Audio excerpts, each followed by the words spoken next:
আজ শুক্রবার 23শে আশ্বিন 2025 সালের 10ই অক্টোবর। মকর রাশি, মকর লগ্ন, ক্যাপ্রিকন সাইনের জাতক জাতিকাদের দিনটি কিন্তু একটু সাবধানতা অবলম্বন করেই অতিবাহিত করতে হবে।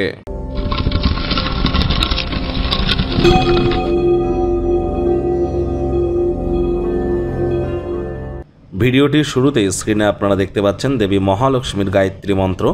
ওম শ্রী মহালক্ষ্মী চ বিদ্মহে বিষ্ণুপত্নাই চ ধীমহি তন্ন লক্ষ্মী প্রচোদয়াৎ। এটি আজ আপনারা সকাল দুপুর সন্ধ্যা 3 বেলা মিলিয়ে 108 বার জপ করুন। অত্যন্ত উপকৃত হবেন। বিশেষ করে যারা প্রেম করে বিবাহ করতে চান, লাভ ম্যারেজ করতে চান, অথবা প্রেমের জীবনে সফলতা চান, অথবা যারা ক্রিয়েটিভ সেক্টরে আছেন, ছবি আঁকা, নাচ, গান, নাটক, কবিতা, আবৃত্তি, অভিনয়ের জগতে, অ্যাক্টিংয়ের জগতে আছেন, অভিনেতা অভিনেত্রী, অথবা লাক্সারি লাইফস্টাইল যারা লিড করতে চান, ব্র্যান্ডেড আইটেমসের প্রতি যাদের ঝোঁক আছে, যারা সাজুগুজু করতে পছন্দ করেন, এবং যারা এই ধরনের ইন্ডাস্ট্রিতে কাজ করেন, ল্যাভিশ লাইফস্টাইল বা বিউটি বা কোনো প্রকার ব্র্যান্ডেড আইটেমসের জগতে, এবং যারা পারফিউম, বডি স্প্রে, রেস্তোরাঁ, হোটেল বা আপনারা কোনো প্রকার পারফিউম ইন্ডাস্ট্রিতে কাজ করছেন, তাদের জন্যও কিন্তু শুক্রের মজবুতি এক কথায় অত্যাবশ্যক। আবার এই শুক্রই কিন্তু একজন পুরুষের ক্ষেত্রে তার স্ত্রী, আবার শুক্রাণুকে কিন্তু এই শুক্রই রিপ্রেজেন্ট করে থাকে।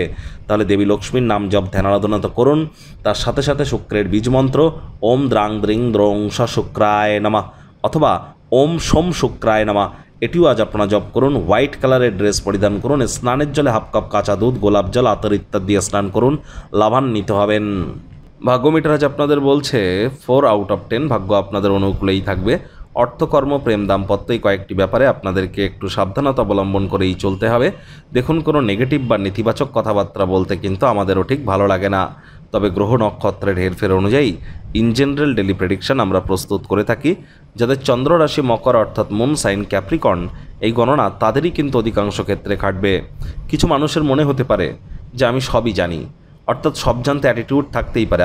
আপনারা আছে, আমি এমনটি কিন্তু বলছি না, কিছু কিছু মানুষের হতেই পারে এমনটি মনে। দেখুন, man is learning till his death. নতুন কিছু শেখার জন্য বয়সটা কিন্তু কোনো ফ্যাক্টর নয়। সক্রিয় মনের কারণে আপনি নতুন কোনো জিনিস কিন্তু শিখতেই পারেন। আর আমাদের সবসময় কৌতূহলী মন এবং নতুন কিছু শেখার প্রতি আগ্রহ থাকা উচিত। কেন বলছি, ভেবেচিন্তে দেখুন।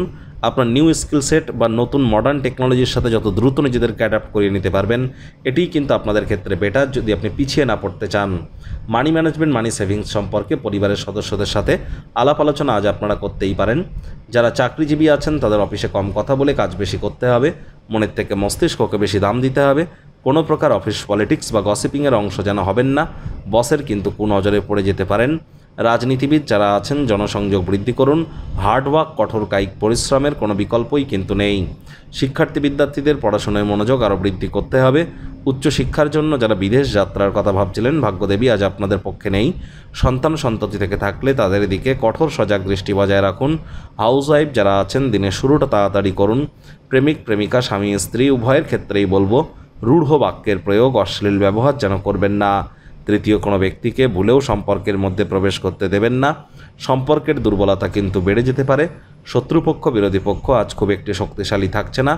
আজ আপনাদের উচিত ওয়েট অ্যান্ড ওয়াচ পলিসি গ্রহণ করা। আজ পরিবার পরিজন, নিকটে স্থানীয় ব্যক্তিবর্গ, বন্ধু স্বজন সকলের সাথেই ভাব ভালোবাসা নিশ্চিতভাবে বাড়বে। সন্তান সন্ততিরাও কিন্তু আজ পুরস্কার গ্রহণের অনুষ্ঠানে আমন্ত্রণ কিন্তু পেতেই পারে।